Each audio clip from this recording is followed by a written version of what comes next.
Amém, irmãos? Abram a Bíblia de vocês. Hoje a gente está com uma dificuldade ali, mas abram a Bíblia de vocês em Êxodo, capítulo 12, a partir do versículo 1.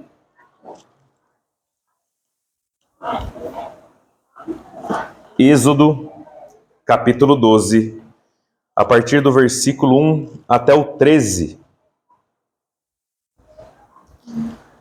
Assim diz a palavra do Senhor. O Senhor disse a Moisés e Arão no Egito: Este deverá ser o primeiro mês do ano para vocês. Digam a toda a comunidade de Israel que no 10º dia deste mês, todo homem deverá separar um cordeiro, um cabrito para sua família, um para cada casa. Se uma família for pequena demais para um animal inteiro, deve dividi-lo com o seu vizinho mais próximo, conforme o número de pessoas e conforme o que cada um puder comer. O animal escolhido será macho de 1 ano, sem defeito, e pode ser cordeiro ou cabrito. Guardem-no até o 14º dia do mês, quando toda a comunidade de Israel irá sacrificá-lo ao pôr do sol. Passem então um pouco do sangue nas laterais e nas vigas superiores das portas das casas nas quais vocês comerão o animal. Naquela mesma noite comerão a carne assada no fogo, com ervas amargas e pão sem fermento. Não comam a carne crua, nem cozida em água, mas assada no fogo, cabeça, pernas e vísceras. Não deixem sobrar nada até pela manhã. Caso isso aconteça, queimem o que restar. Ao comerem, estejam prontos para sair, cinto no lugar, sandálias nos pés e cajado na mão. Comam apressadamente. Essa é a Páscoa do Senhor. Naquela mesma noite passarei pelo Egito e matarei todos os primogênitos, tanto dos homens como dos animais, e executarei juízo sobre todos os deuses do Egito. Eu sou o Senhor. Vamos orar? Senhor, nós pedimos que o Senhor esteja nos orientando, nos mantendo atentos à Tua palavra, que nós possamos, através do Teu Santo Espírito, ter o discernimento para compreender esse texto. Que o Senhor fale através de mim apenas como uma ferramenta, pois eu sempre digo que eu sou como qualquer outra pessoa e não tenho nada para oferecer para ninguém. Mas o Senhor transforma, o Senhor cura, o Senhor liberta, o Senhor salva. Então que o Senhor esteja me usando essa noite apenas como um instrumento em Tuas mãos, porque a obra é do Senhor e não minha. É essa oração que nós fazemos em nome de Jesus. Amém. Hoje nós comemoramos aí no nosso calendário moderno a Páscoa. Hoje pela manhã quem esteve aqui na EBD viu que teve carreata e tudo. A Páscoa ela é comemorada todo ano. Nós temos que entender, porém, que a Páscoa ela é para o cristianismo, para a nossa fé, ela é a data mais importante de todas. Não que exatamente hoje Jesus ressuscitou, porque não tem como nós sabermos se foi hoje ou se não foi. Nós sabemos que numa sexta-feira ele morreu e num domingo ele ressuscitou, mas não que foi essa sexta ou esse domingo. Isso não tem como nós sabermos, porque o calendário mudou. E a mesma coisa o Natal. Jesus ele não nasceu em dezembro, provavelmente ele nasceu por meio de fevereiro ou março, mas nós não sabemos também o dia exatamente. Mas enfim, nós temos essas datas comemorativas e simbólicas no nosso calendário. Nós temos que entender que a Páscoa, o que comemora a Páscoa, o sentido da Páscoa, ela é a coisa mais importante para a nossa fé. Porque se Jesus nascesse como nasceu, vivesse como viveu, morresse como morreu, e não tivesse ressuscitado no domingo, a nossa fé não teria sentido, a nossa fé seria em vão, a nossa fé não teria bases ou estrutura nenhuma. O apóstolo Paulo diz em 1 Coríntios, como já foi lido hoje, que se Cristo não ressuscitou, logo é vã a nossa pregação, como também é em vão a nossa fé. O Evangelho consiste no Cristo ressurreto. O Evangelho ele não fala sobre economia, o Evangelho não fala sobre bem-estar, o Evangelho não fala sobre autoestima, o Evangelho ele fala sobre um Deus que pisou na terra, morreu por pecadores e ressuscitou ao 3º dia. Essas são as boas novas do Evangelho. Evangelho significa boas novas. E as boas novas é dizer que ao 3º dia alguém ressuscitou e nunca houve outro exemplar na história como ele. Isso são as boas novas. Portanto, essa data mostra que nós não cremos num Deus morto que morreu como um mártir na história e ficou famoso porque deu a sua vida por uma causa, como existem muitos e muitos aí.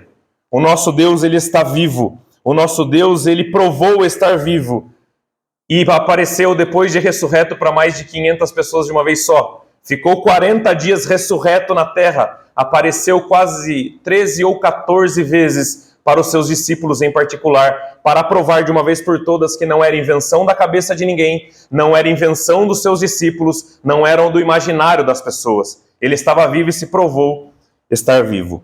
Porém, aqui nós temos a Páscoa bíblica e nós temos a Páscoa pagã. A Páscoa pagã, ela é muito lucrativa hoje. Quem aqui foi no supermercado por esses dias e não viu aquela fileira de ovos de Páscoa enorme e aí não teve que comprar para a criança ainda, porque você vai explicar para a criança, né? Quem aqui que já trabalhou com coisas semelhantes, conheço pessoas que já trabalharam com enfeites, lembrancinhas e na Páscoa o negócio também explode. É lucrativo. Mas essa Páscoa que o mundo comemora, ela teve início no século XIII. Na Alemanha, por volta aí do século XIII e XIV, eles adoravam uma deusa chamada Ostara. Ostara era uma deusa da fertilidade.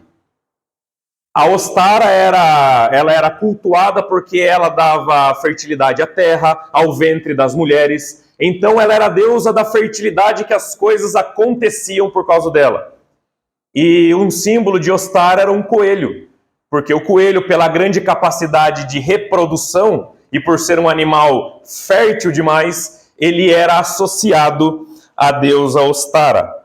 Mas depois, já no século XIX, já no continente americano, eles colocaram um elemento, que são ovos coloridos. E depois, no século XX, passou a ser de chocolate. E hoje nós temos aí essa Páscoa que foca em coelhos e em ovos de chocolate, mas que nada tem a ver com a verdadeira Páscoa. É uma origem pagã, é uma origem que não vem do cristianismo. E infelizmente muitas pessoas hoje dão mais valor para um coelho e para ovos do que para a ressurreição de Cristo, que é o verdadeiro propósito dessa data, não é? Mas hoje nós vamos falar um pouco sobre a verdadeira Páscoa, sobre a história da Páscoa, e provavelmente você já leu esse texto. Provavelmente você já assistiu filmes onde ali retratam as 10 pragas do Egito. Mas nós temos que falar um pouco sobre história.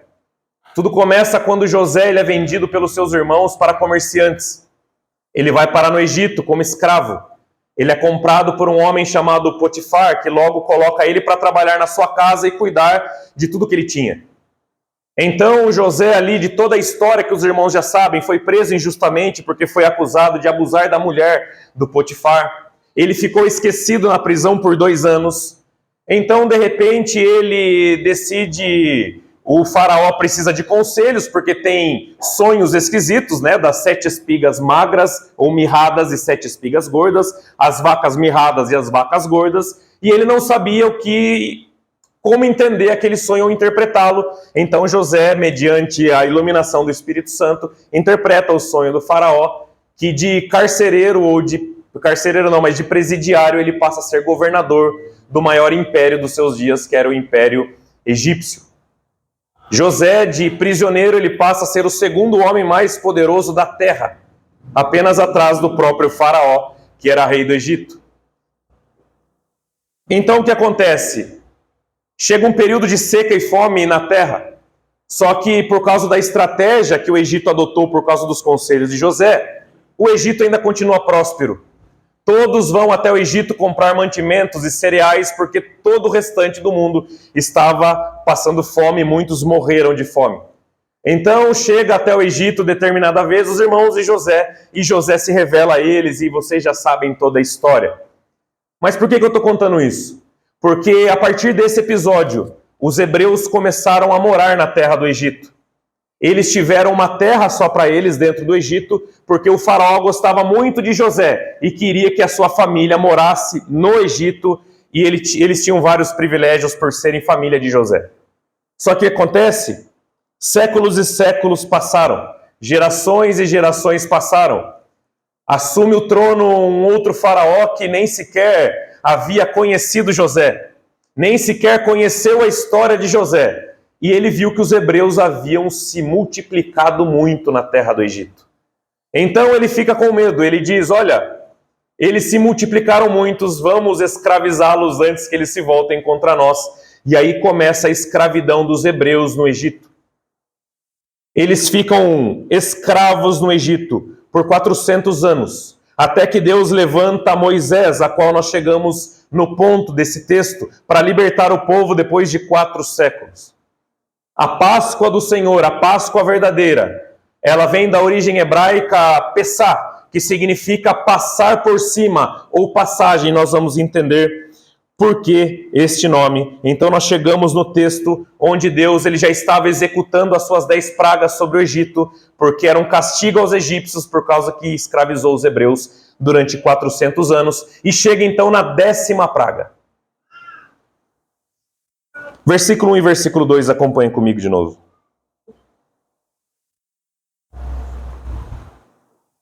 O Senhor disse a Moisés e Arão no Egito: este deverá ser o primeiro mês do ano para vocês. Isso é muito importante porque depois de 400 anos vivendo no Egito, depois de 400 anos vivendo em terra estrangeira, os hebreus já não tinham mais o seu próprio calendário, eles seguiam o calendário egípcio. Porque 400 anos ali, muitas coisas mudaram e eles acabaram seguindo o calendário egípcio. Mas Deus ele faz questão de começar essa 10ª praga com a seguinte orientação para Moisés. Este, o mês da ocasião, será o primeiro mês do ano para vocês. O calendário de vocês começa agora. O calendário de vocês se inaugura agora. Sabe o que Deus estava falando? Aqui começa a libertação do Egito e aqui começa uma nova era para vocês. Então Deus estava declarando isso e ele continua no versículo 3. Digam a toda a comunidade de Israel que no 10º dia deste mês, todo homem deverá separar um cordeiro ou um cabrito para sua família, um para cada casa. Se uma família for pequena demais para o animal inteiro, deve dividi-lo com seu vizinho mais próximo, conforme o número de pessoas e conforme o que cada um puder comer. O animal escolhido será macho de 1 ano, sem defeito, e não pode ser cordeiro ou cabrito, e pode ser cordeiro ou cabrito. Guardem-no até o 14º dia do mês, quando toda a comunidade de Israel irá sacrificá-lo ao pôr do sol.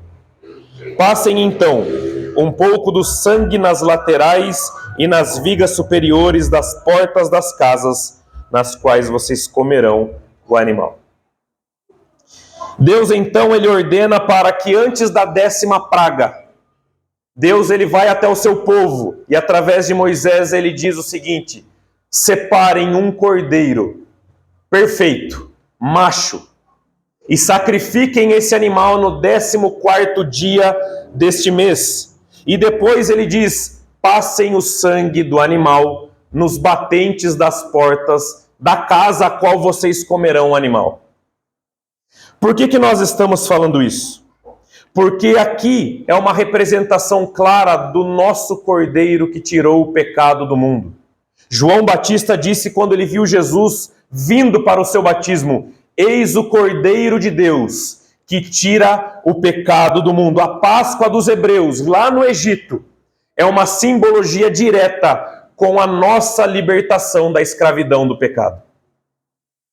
Aqui nós vemos que Jesus ele é o nosso Cordeiro Pascal. Por isso a importância e a simbologia de passar o sangue do Cordeiro nos umbrais ou nos batentes das portas. Importante nós entendermos, irmãos, que somente aquele que passou o sangue do Cordeiro nos umbrais das portas saíram do Egito naquela noite com o seu filho mais velho do lado. Somente aquele que creu na mensagem, somente aquele que passou o sangue do Cordeiro nas portas, saíram do Egito com os seus primogênitos vivos. Apenas o sangue do cordeiro impediu a 10ª praga do Egito a atingir o seu lar. Apenas o sangue do cordeiro livrou uma família de chorar amargamente por causa do seu filho mais velho naquela noite. Inclusive Faraó teve o seu filho morto naquela noite, porque obviamente pagão, ele não cria no Deus dos hebreus. O sangue de Jesus é a única coisa que nos livra da escravidão do pecado. O sangue de Jesus tem a mesma simbologia do sangue daquele cordeiro no Egito. Apenas aquele que crê em Jesus e tem o sangue do cordeiro, ou se reveste do sangue do cordeiro, não sofrerá condenação eterna, porque Jesus, ele é o único caminho e nós todos merecemos a condenação do inferno. A única coisa que não nos levará para lá é o sangue de Jesus. Em 1 João 7, João diz: mas se andamos na luz, como ele está na luz, temos comunhão uns com os outros, e o sangue de Jesus Cristo, seu Filho, nos purifica de todo pecado. Em Romanos 6, Paulo diz: mas agora vocês foram libertados do pecado e se tornaram servos de Deus. O fruto que colhem leva à santidade e o seu fim é a vida eterna. Todos aqueles que creem em Jesus passam da escravidão do pecado e da condenação para o inferno e passam a ser livres e filhos de Deus. Não há outro meio, não há outra forma. Éramos e somos escravos do pecado, ou éramos, da mesma forma que os egípcios eram escravos no Egito. Da mesma forma que os egípcios eram escravos no Egito e saíram daquela noite apenas por causa do sangue daquele cordeiro que foi morto, nós não sofreremos a condenação eterna por causa do sangue de Jesus, que nos purifica de todo pecado.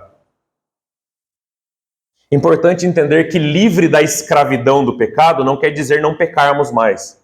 As pessoas confundem isso. Sermos livres da escravidão do pecado não significa sermos perfeitos. Ser livre da escravidão do pecado é não estarmos mais sujeitos à condenação que se aproxima. Não porque somos bons ou porque temos algo a oferecer a Deus e Deus olhou lá de cima e olha como essas pessoas são boas e agradáveis, vou salvá-las. Não, não é por isso. Mas única e exclusivamente por causa da graça. No sacrifício de Cristo, nós não sofreremos o castigo que certamente aqueles que não creem em Jesus sofrerão. Apenas o sangue do Cordeiro nos livra da condenação. Continuando o versículo 8 ao versículo 10, diz assim: naquela mesma noite, comerão a carne assada no fogo, com ervas amargas e pão sem fermento. Não comam a carne crua, nem cozida em água, mas assada no fogo, cabeça, pernas e vísceras. Não deixem sobrar nada até pela manhã. Caso isso aconteça, queimem o que restar. Deus então ele ordena que fosse passado o sangue do animal nos umbrais das portas, como um sinal da fé do que Deus havia dito a Moisés. Mas ele continua dizendo e dando várias regras para o povo celebrar aquela Páscoa, a primeira Páscoa. E disse que eles teriam que comer o cordeiro com ervas amargas e pão sem fermento. E se sobrasse alguma coisa do cordeiro pela manhã, era para eles queimarem para que ninguém mais comesse o animal depois que a família já ceiou naquela noite. O que isso tem a ver? O que isso quer dizer? Primeira coisa é que as ervas amargas e o pão sem fermento representavam a amargura dos 400 anos de escravidão. Deus ele diz: comam o cordeiro, mas com ervas amargas. Sabe por quê? Para você nunca se esquecer que durante 400 anos o seu povo foi escravizado no Egito e eu, o Deus do céu, tirei vocês daqui. Para trazer a memória da escravidão que eles sofriam. E não deveria sobrar nada do cordeiro, nada. Sabe por quê, irmãos? Porque todos aqueles que comeram a carne do animal saíram do Egito naquela noite. E ninguém poderia comer pela manhã e continuar no Egito. Sabe o que isso significa para nós? Que aquele que experimentou de Jesus e aquele que creu em Jesus não pode continuar na escravidão do pecado. Aquele que creu em Jesus não pode continuar na escravidão do pecado. Aquele que realmente creu em Jesus e foi liberto da escravidão do pecado, ele não pode continuar vivendo uma vida como os porcos. Ele não pode continuar vivendo com a mesma vida, a mesma caminhada, os mesmos pensamentos, as mesmas atitudes. Porque a Bíblia diz que quando nós cremos em Cristo, nós nos tornamos uma nova criatura. Somos refeitos de novo. Nova forma de caminhar, de pensar. Agora os nossos princípios não importam mais, o que importa são os princípios bíblicos. O mundo muda, o mundo cria os seus princípios dia após dia, ano após ano, eles inventam cada coisa e surgem coisas novas, mas Deus e a sua palavra nunca mudam. Então todos aqueles que comeram do animal saíram da escravidão. Vocês sabem por que nós celebramos a ceia do Senhor? Olha o que Jesus diz: tomai e comei, este é o meu corpo e o meu sangue, que é oferecido em favor de vocês. Da mesma forma que o cordeiro teve a sua carne como alimento para o povo que foi liberto da escravidão, Jesus, ele simbolicamente na última ceia, ele reparte o pão e diz: este é o meu corpo, este é o meu sangue, é o pacto da nova aliança no meu sangue. Isso simboliza exatamente o povo que creu nele, o povo que caminha com ele e pela fé é salvo. A mesma simbologia da escravidão do Egito. Nós não temos aqui, ou pelo menos eu não tenho, um aparelhinho para medir a fé de ninguém aqui. Eu acho que nenhum lugar vende esse aparelho, não é? Deixa eu ver como está a fé do irmão Orlando. Deixa eu colocar um aparelhinho no dedo e vai aparecer ali a porcentagem do irmão Orlando. Vai aparecer a porcentagem do irmão Gualberto. Isso não existe. Mas existe algo que nós precisamos nos atentar e que a Bíblia diz que é a maior evidência de um verdadeiro salvo, um verdadeiro livre da escravidão do pecado. A sua vida diferente.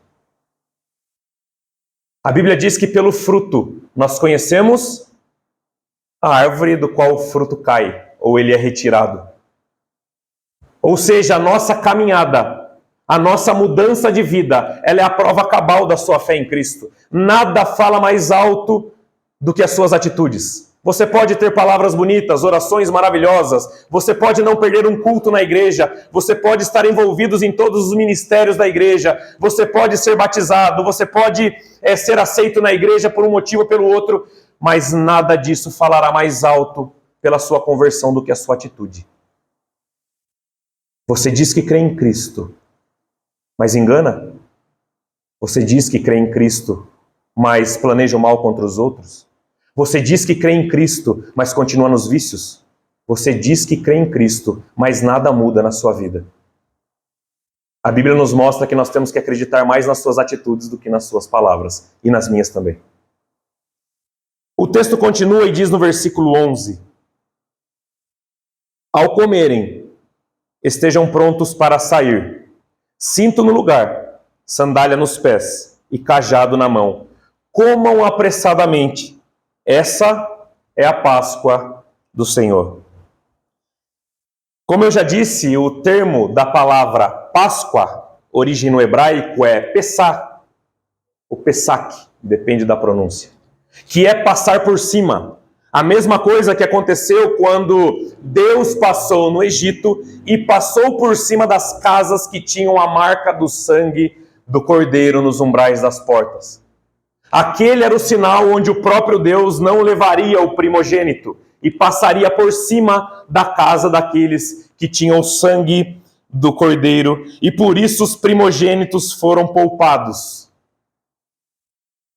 Irmãos, vocês repararam que o texto diz: comam depressa. Não é sentem na mesa, arrumem a mesa, tudo bonitinho, né? Coloquem a sua melhor roupa, vamos conversar, né, ao redor da mesa, vamos tomar ali um vinho primeiro, ou na época não existia Coca-Cola, senão provavelmente estariam sendo utilizados, não é? Não é isso. Comam com o cajado na mão, prontos para sair e depressa, e vamos embora.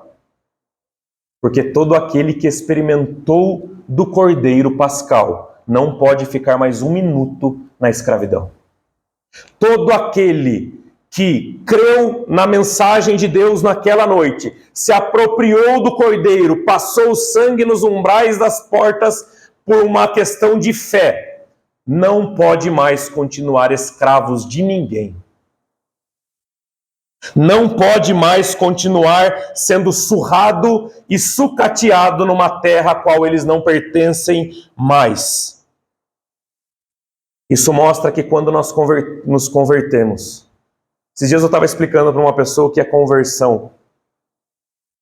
Conversão é mais do que estar na igreja, isso não é conversão. Conversão não é usar roupas evangélicas. Conversão não é você saber cantar todos os louvores da atualidade. Conversão não é você colocar no seu Instagram, Facebook ou qualquer coisa que seja uma mensagem ou um versículo pela manhã.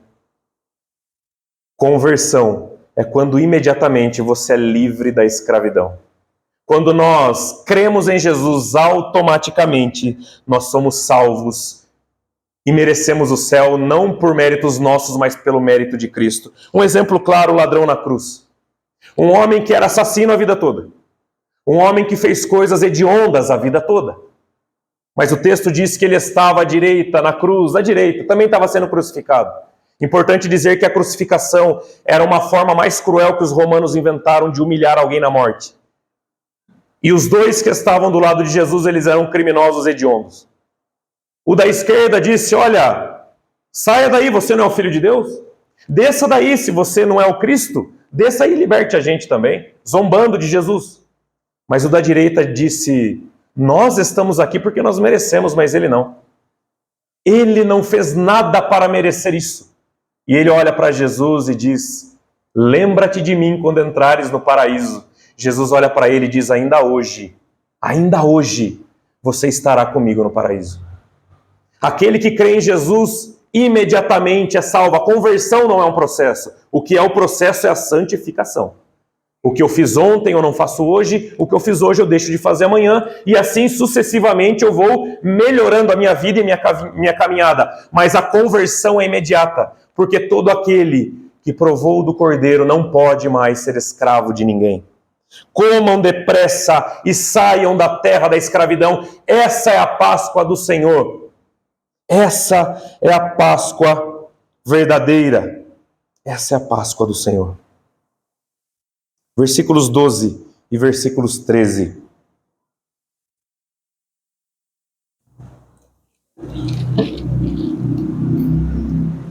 Naquela mesma noite passarei pelo Egito e matarei todos os primogênitos, tanto dos homens como dos animais, e executarei juízo sobre todos os deuses do Egito. Eu sou o Senhor. Deus estava executando o seu castigo e o seu juízo para a nação. Houveram infestação de rãs, o rio Nilo se transformou em sangue, pragas atingiram, gafanhotos acabaram com as lavouras. E agora chegou a hora de Deus executar juízo até sobre os deuses do Egito, que protegiam os filhos dos egípcios. Então Deus diz, eu passarei essa noite, e todo aquele que não estiver com o sangue do animal na porta, eu levarei o primogênito. E naquela noite muitas pessoas sofreram. Sabe o que isso representa, irmãos? Um dia Deus derramará sua ira sobre os ímpios, isso é claro. A Bíblia ela diz dia após dia que o juízo de Deus se aproxima. Leve você a sério ou não leve você a sério, na verdade, pouco importa. A Bíblia diz enfaticamente que o juízo de Deus se aproximará. A Bíblia diz que naquele dia estaremos todos diante do trono dele, não escapará um por um. Seja você rico, pobre, seja você famoso ou anônimo, seja você quem for, todos estarão naquele dia, eu e cada um de vocês.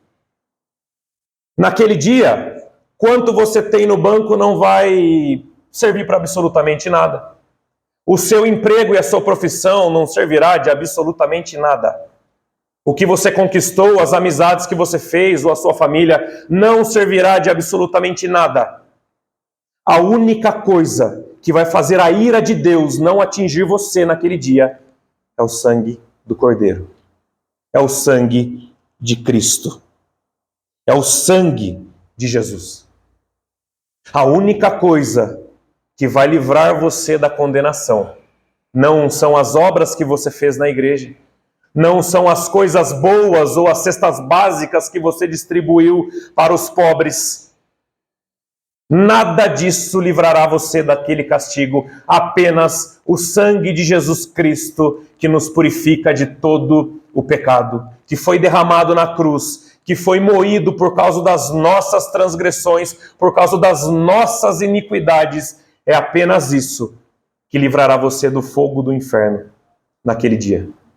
A Páscoa, embora tenha um sabor doce para o mundo, para nós tem que ter um sabor amargo. Sabe por quê? Para nós lembrarmos de quem nós éramos e de quem nós somos hoje.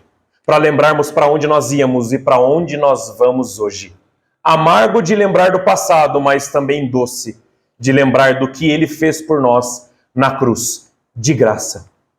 Você não teve nada de especial, você não chamou a atenção dele, ou você não era melhor do que ninguém para Ele se entregar na cruz por você. Foi pela graça, totalmente pela graça. Ao celebrar a festa da Páscoa, olha o que Jesus disse em Mateus capítulo 26, ele diz assim: enquanto comiam, Jesus tomou o pão, deu graças, partiu e deu aos seus discípulos, dizendo: tomem e comam, isto é o meu corpo. Em seguida tomou o cálice, deu graças e ofereceu aos discípulos, dizendo: bebam dele todos vocês. Este é o meu sangue, da nova aliança, derramado em favor de muitos, para perdão de pecados. Sabe qual a diferença do cordeiro do Egito para Jesus? O cordeiro do Egito, ele morreu e morreu mesmo. E o que sobrou foi queimado no outro dia. A diferença de Jesus para o cordeiro pascal lá do Egito é que ele ressuscitou. Mas reparem que foi as mesmas especificações, macho e perfeito. Por que Jesus é o sacrifício que nos justifica diante de Deus? Porque ele foi o cordeiro perfeito.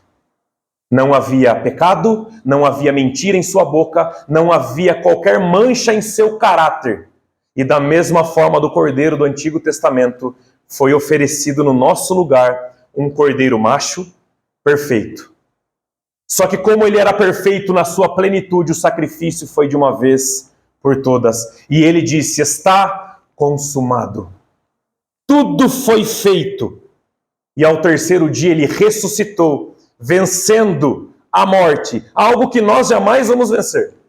Mais cedo ou mais tarde nós estaremos num caixão. Mais cedo ou mais tarde nós estaremos no velório de alguém. Mais cedo ou mais tarde toda a nossa geração passará. Ele morreu e ressuscitou, podendo dar a nós a vida eterna. Irmãos, os restos mortais de Buda estão até hoje lá, do Siddhartha Gautama. Os restos mortais de Maomé se encontram ainda onde se encontravam. Apesar de terem mudado apenas de local, mas os restos mortais de Maomé estão lá. Os restos mortais de Allan Kardec também estão lá. Os restos mortais de vários outros líderes religiosos que no final da sua vida eles disseram não saber o real caminho. Jesus disse: eu sou o caminho, a verdade e a vida, e os restos mortais dele não apodreceram na sepultura. Os restos mortais de Cristo não apodreceram na sepultura. Para nós encerrarmos, naqueles dias foi inventada uma mentira. Os próprios mestres da lei, eles combinaram com os romanos de dizer que na verdade não ressuscitou, porque vocês concordam comigo que alguém ressuscitar é algo... Se alguém levantar e andar na nossa frente, sendo ele paralítico, já é um milagre estrondoso. Imagina alguém ressuscitar dos mortos 3 dias depois. 3 dias depois. Só que houve essa notícia. Os 2 soldados que guardavam o túmulo de Jesus, os 2 soldados romanos, disseram que viram um anjo e eles caíram por terra. só que foram subornados para mentir e dizer que os discípulos haviam invadido o túmulo de noite e levado o corpo de Jesus. Irmãos, era muito simples resolver isso. Era só o Império Romano recuperar o corpo de Jesus e fazer um desfile em céu aberto em Jerusalém e mostrar, ele está morto, está aqui. Ele está aqui, ó, está morto, não ressuscitou não. Mas nunca encontraram ele morto. Nunca encontraram, e para não deixar dúvidas, ele apareceu 14 vezes para os seus discípulos durante 40 dias. E para não deixar dúvidas, porque poderiam dizer que era ilusão da cabeça dos discípulos, ele apareceu coletivamente para mais de 500 pessoas de uma única vez. E se você conhece um pouco sobre isso, é impossível 500 pessoas ter a mesma alucinação.